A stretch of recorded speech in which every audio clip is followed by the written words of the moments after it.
सभी। शुभम श्रीवास्तव जी। राधे। राधे राधे महाराज जी। महाराज जी, किसी के साथ किए गए अच्छे कर्म के पश्चात क्या कोई उम्मीद या इच्छा रखनी चाहिए? उत्तम बात तो है कि ना रखे। नेकी कर दरिया में डाल, अच्छाई कर और भगवान के चरणों में समर्पित कर दो। भगवान की कृपा बल से ही अच्छाई करने का अवसर मिलता है, नहीं तो माया सदैव बुरे आचरणों में लगाती है।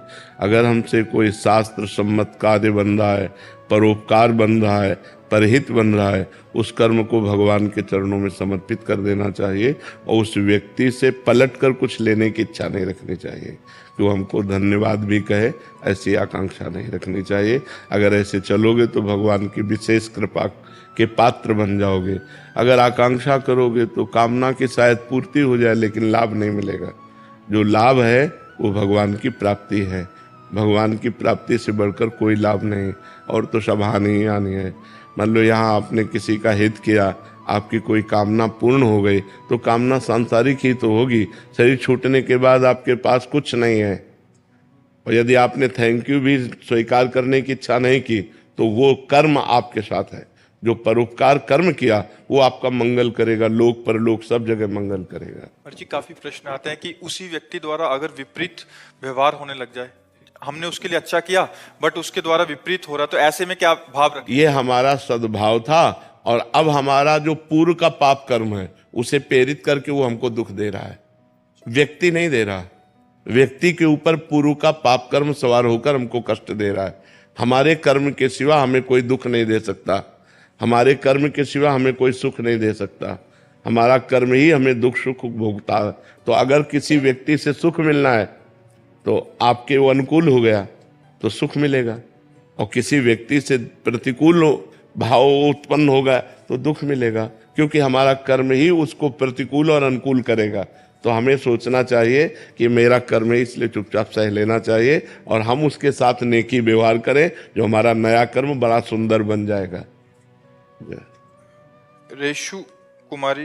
राधा वल्लभ। श्री हरिवंश महाराज जी। गुरुदेव भगवान, श्री जी की कृपा से कुछ व्यवसाय करती हूँ, जिससे कुछ धन पितरों के पिंड दान के लिए इकट्ठा की थी। उस समय श्री जी की सेवा में नहीं थी तथा संसारिक कुल परंपरागत कार्यों में लगी थी। जब से आपसे शरणागत हुए हैं या आश्रय मिला है, तब से श्री जी के अलावा किसी अन्य अनुष्ठान में बिल्कुल भी रुचि नहीं रह गई। तो उस जमा धन को श्री जी की सेवा में लगा सकती हूँ या पिंड दान ही करना? सबसे बड़े पितर भगवान है। भगवान ने कहा पितरों में अर्यमा मैं हूं। सबसे पूर्व जो सर्वश्रेष्ठ पितर है वो भगवान ही है। यदि हम भगवान की सेवा में लगा देते हैं तो हमारे सारे पितरों का कल्याण हो जाएगा। तो जो अर्थ मिला है भगवान का भोग लगा दो, भगवान को फूलों का श्रृंगार करवा दो, बहुत सुंदर सेवा रहेगी।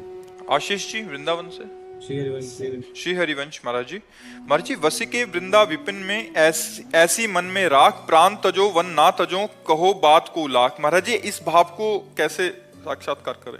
खंड खंड हो जाए तन अंग अंग सतटूक, वृंदावन ने छाड़ी बो है बड़ी चूक। वृंदावन को प्राण मान ले, जीवन मान ले कि अब मरूंगा वृंदावन में, कुछ भी हो जाए मैं वृंदावन से बाहर नहीं जाऊंगा, चाहे जितनी विपत्ति आवे।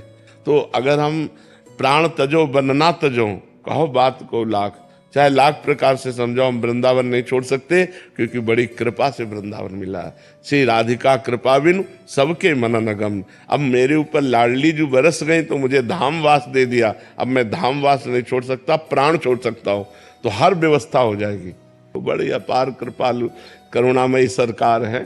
तो धाम का वास निष्ठा पूर्वक ले लो कि खंड खंड हो जाए तन अंग अंग सब टूक, वृंदावन नहीं छाड़िबो है बड़ी चूक। नहीं सो माता पिता नहीं, मित्र पुत्र को नाई, वृंदावन के बसत जो अंतर करे। जो हमें वृंदावन छुड़ा दे, माता पिता पुत्र मित्र कोई नहीं, हम वृंदावन, वो निष्ठा वृंदावन की निष्ठा। सावधानी क्या रखें महाराज जी? सावधानी रखे, वृंदावन बस के सबसे बड़े सावधानी।